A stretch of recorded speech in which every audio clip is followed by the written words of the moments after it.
Assalamualaikum everyone. This is me Abdul Mohit Shoaib and I'm from batch PET 105. So today the topic is about flood. Well, what is flood?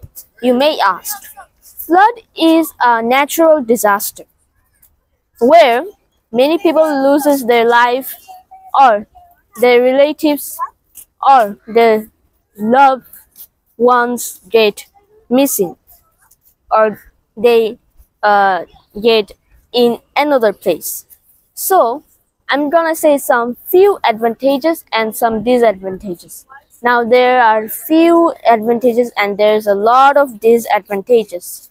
So first of all, um, when flood happens, fish comes from bottom to top, and it helps us to feed our children or relatives the fish. And if you don't know, fish gives us protein, which is really helpful. Then, well, I'm gonna say some disadvantages of it. Well, some of them are that when flood happens, the most sad thing is that you lose your relatives, cousins, or friends, and many people went missing.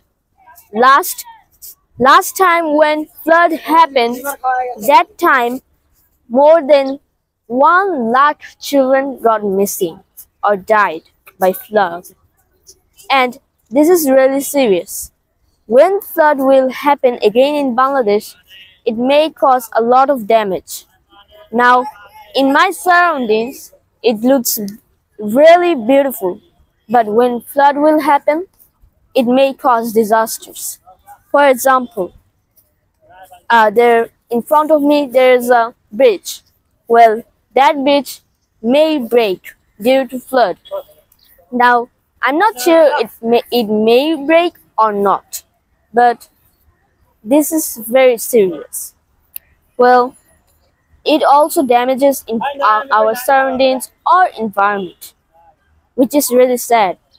When a man works really hard for a project or a building, like 5 years, then it got destroyed by flood, how will you feel?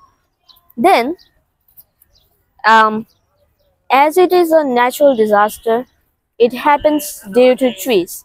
But this natural disaster happening in Bangladesh, chances are nowadays medium. So I would like to say that this is where I will say, and this is it. Thank you.